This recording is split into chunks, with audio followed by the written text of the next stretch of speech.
Hey guys, so today we're starting off with a very simple question. How many cards are in a deck of playing cards? 52, right? Well, that's the answer everyone gives, but really, if you think about it, it should be 54, because everyone always forgets the two jokers. And yeah, they're never really used in tricks, but today we're going to be looking at something which puts them to the test. Let's take a look at the performance. So for this effect, we're going to need two spectators to select a card each. So spectator 1 could have the ace of clubs and spectator 2 can have the 4 of clubs. Two clubs, nice and easy to remember. And while those spectators are remembering their cards and showing them around, we need one other card just a bit later on in the effect, and that is of course the Joker, our wild card today. We'll get to that a bit later on, but for now hopefully those two cards have been remembered. So we're going to take the ace of clubs and we're going to lose it into the centre of the pack. Give you one last look before he goes. Into the centre, square all that up, and then that's going to get lost into the centre of that packet too. So there's no way I can know where that ace is now. I'm going to do a similar thing with the 4 of clubs. There it goes, one last peek before I take all those cards on top of it and just do another final mix up, just to ensure all the cards are really mixed up in there. Now it doesn't matter that I have no idea where these two cards are because I have a secret weapon in our Joker here. And you might have heard people say that the Jokers are like wild cards, and that's actually true. What it means is the Joker can take the form of any card in the deck, okay? I'm going to try and show you that now. So if I took the Joker, if I just gave him a wave, just like that over the pack, you can actually transform into spectator 2's card, the 4 of clubs. And that's pretty cool. And the cooler thing is that, you know, it looks like the 4 of clubs, but it's actually still the Joker underneath. It just sort of changes its appearance. I'm going to take this one step further. If I take the 4 and I just give it a little snap, you can see it turns into spectator 1's card, the ace of clubs. But it's still the Joker underneath. Like, it's not actually the ace. It's all an illusion. Right, because if I take the ace right here, see, I take the ace, I just give it a little rub, I can bring the Joker right on back. That's pretty cool, right? One Joker. And that is Joker's Wild. Alright then guys, I hope you enjoyed that performance. That's what we're going to be learning today. Let's get into it.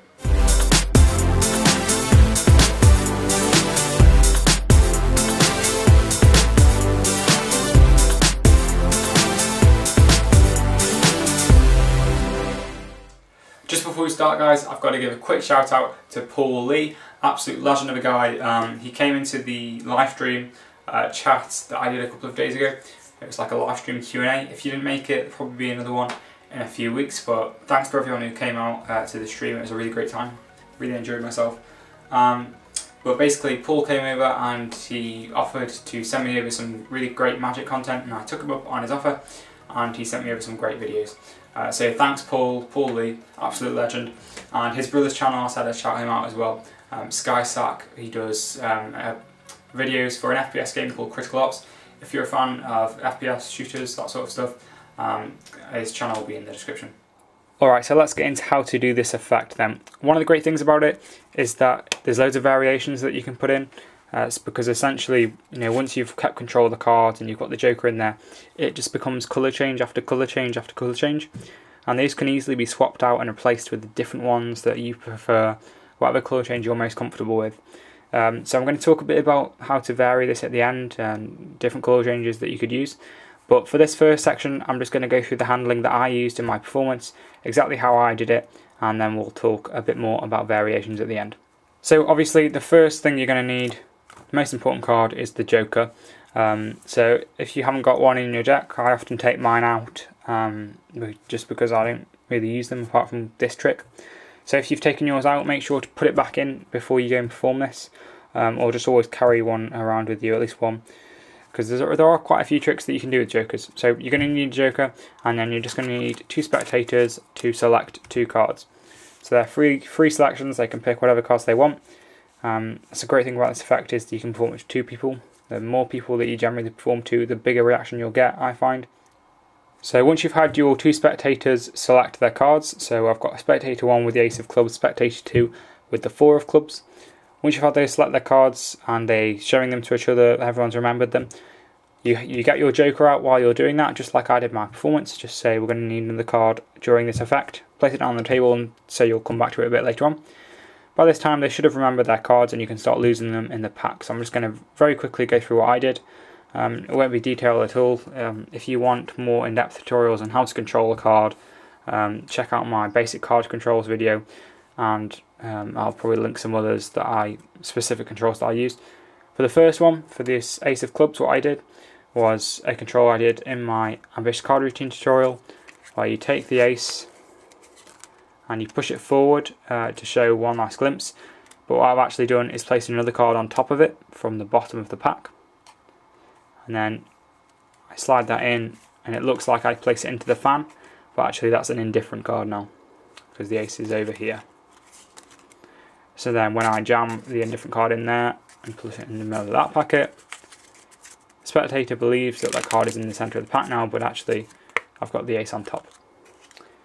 So once again, you just get a break on the bottom of the pack with your pinky, you swing cut over half the cards, the ace goes on top of that packet, you then slide the ace forward with your using your right hand and ditch that card from the bottom of the pack on there, like that. So you can see I've ditched the card on top. And then you risk kill to make sure they don't see this. Very important they don't see that card. Risk kill will just show the ace. Turn your wrist over again. And you've switched out that ace perfectly for an indifferent card now. And you end up with the ace on top. So that's what I did for the first one. And for the second card, what I usually do is I just do a force cut. A link for that tutorial again in the cards in the description. But I then swing cut over a little, probably about a third of the cards. I then turn this over using my index finger underneath to rotate it like that. So you take your index finger under the packet and your three left fingers here, and then just sort of going to push it over like that, like pivots. Okay, so you do that, and then you swing cut over another third of the pack using your right index finger and thumb, and that goes right into your left hand like that, and your left index finger and thumb are going to receive it, and then you're going to use this right hand side packet to sort of flip over this face up section on top of that new packet, like that, and you end up with the top of the deck still remains on top over here. So once again, swing cut over about a third, flip it over, swing cut another third, and flip that over on top. Okay. So it's quite a simple move once you get it down. And what it does, it just confuses the spectator into thinking this is now mixed up, when actually this is still the top of the deck.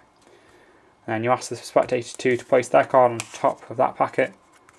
So now I have both selections there, both selections over here.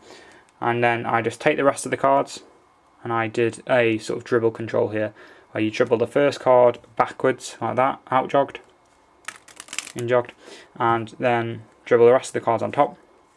So then when you come to square them up, you just lift up on the backmost card with your thumb and transfer that into a pinky break. I can then do a double undercut, and both cards are at the top.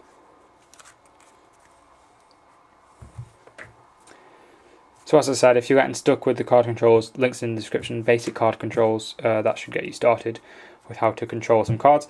But once your two cards are in that position, so I've got the ace and the 4 on top of the pack, you're ready to go with the joker. So you're going to explain that the joker is a wild card. It can take the form of any card in the pack, and this is when the colour changes are going to start. So what I did, I got a break under the topmost card, pinky break like that, and what I find to do is misdirect by talking about the joker here, wave it around a bit as you're getting that break, just distracts. So turn your wrist over, get the break, wrist back, and you have a pinky break here. Bring the joker on top of the pack and say that you're going to make it change into the second spectator's card, the 4 of clubs, or whatever the card is.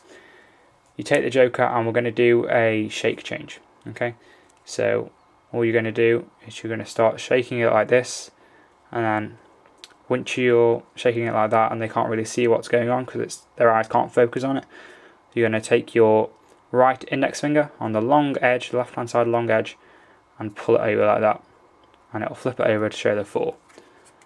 Obviously once you do this in sort of real time, it's very hard to follow that move and see what's really going on. So to the spectator, it will just look like the Joker has suddenly changed into the 4. They should be quite impressed by that. As they're sort of reacting to that, this is a great moment again of misdirection to get a break under the next card with your pinky, which is the Ace of Clubs. So risk he'll get another pinky break as you're just finishing off that shake. Then bring both hands together again and drop all the cards on top. So now I have a pinky break under the top 3 cards. So from here you're just explaining that the Joker has morphed into the 4 of Clubs. It's not really the 4 of Clubs though, it's still the Joker, it's just in disguise. So from here I just did a shapeshift colour change, again links in the description for that tutorial. I'm not going to go through it in too much depth, but you just grip the corners here and I'm just going to flip it into the Ace of Clubs. So I've just flipped that whole packet over like that. I'm just going to drop that on top of the pack now and let them react. And you just talk about how the 4 of Clubs is now morphed into the Ace of Clubs because the Joker's a wild card, blah blah blah. Once you're here and they've calmed down from that one, you're going to explain that it's still the Joker and you're going to show them this by doing another colour change, changing it back essentially. I did an Erdnase change at this point, again tutorial in the description and in the cards. So wave your hand over Erdnase and it's back into the Joker.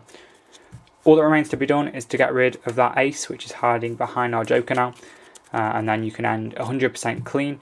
So what I do is just a little KM move, again links in the description, linking a lot of things today aren't I? But it's very simple this one.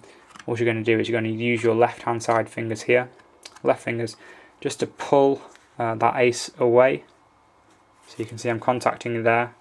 It's going to pull that Ace away onto the top of the deck, but you sort of curl your wrist as you do, so it looks like you're just taking the Joker and taking it away. And actually I've stolen that Ace there. One last time. So you're in this position and you say look, and we have the Joker right back. And then you can hand that out for inspection. Anyone can look at that, and while they're doing that you can just be shuffling the pack just to hide those cards into the centre, and we'll put it away, put it in your pocket, whatever. And that is Joker's Wild. Really simple trick when you know a few colour changes, and it's actually really effective. It's pretty impromptu. I'd love to do this. It's get some really good reactions. Alright, so like I said at the beginning, we're going to go through some variations now that you could do, because obviously this trick is very colour change based. So if you have some colour changes that you prefer, you can try and put those in yourself. These are just some examples of what you could change. So so once you're in this position, let's say, so you've taken the Joker and you've done the first one into the Ace, and you've done the second change into the next card, the 4.